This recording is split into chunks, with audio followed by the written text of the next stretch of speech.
Hey everyone, I'm Wendy McSwain. Welcome to A Real Life Moment. This is a podcast series by Real Life Church where we bring you some advice, inspiration, or maybe just a conversation that we want to share.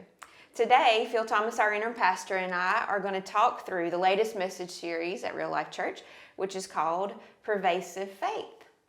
So, hey Phil, thanks for joining us. Hello. Hope you're good. Hello, everyone. Yeah, so glad we're here today. So this is your second series at Real Life Church already. It's already been some weeks now. Time's flying by. People seem to be, and I hope everybody that's watching feels this way. I know I do. We're connecting with what you're saying, and we're really enjoying each message. What's it been like preparing and delivering things and being in this new role? Oh, it's been a blast. Everybody's been good, and it's having a good time preparing and delivering. So it's been a good time. Good. So.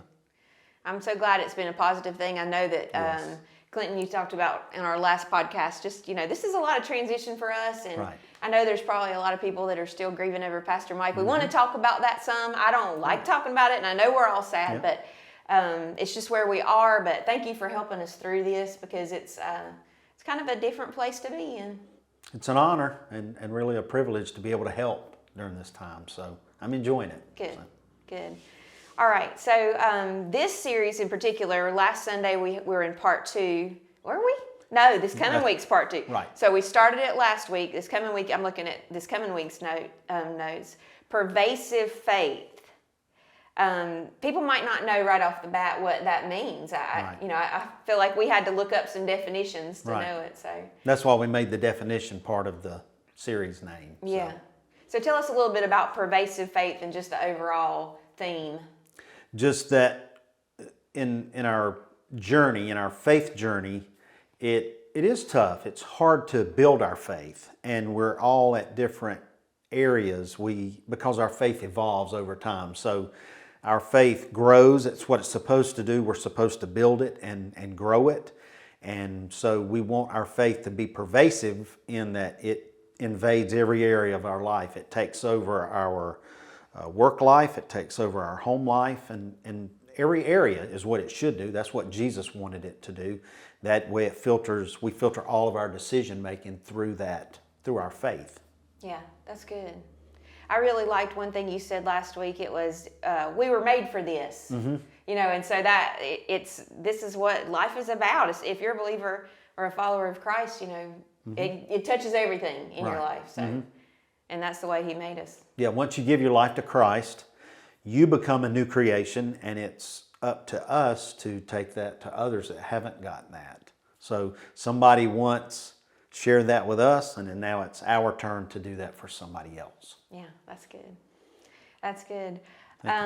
So this series seems to hit, I feel like a lot of it is basic truth, like living a faithful life, basic truths of living a faithful life. And being truly devoted to Jesus. What's one of your biggest takeaways, just maybe even from last week?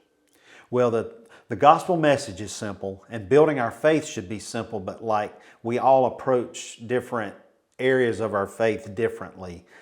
Certain areas of ministry we have a passion for, and others have a passion for another area of ministry. So faith in that respect it won't be exactly the same like where we are in our spiritual journey. Our faith levels may be the same, but we're pulled in different directions. So the biggest takeaway is we should all be growing our faith. We should be growing spiritually and getting stronger in our faith. And that's really what the series is based on. Well, how do we know? There might be people who are listening to this, and maybe me, who think, okay, I know I've given my heart to Jesus. I feel like I'm trying to live a faithful life. How do I know that I'm growing, or that faith is being in every part of what I do? Well, that's a good question, and that brings up the different parts. So this next week, this coming Sunday, will be based on faith should drive out the fear. The fear of, is God who He really says He is? Is God active in my life? Can God direct me? Can I trust Him? And then will God give me the words to say when I'm sharing my faith with someone else? So this week will be about erasing fear. So when you think about it, if you are trusting God the way that we want to, you really shouldn't be living in fear. Right. I mean, it's, I think that's something that probably everybody deals with is fear from, about your kids or about situations going on in your life. But we don't have to stay there, right? I mean, that's something when you have faith in Christ, you're able to give it to Him instead of worrying about it.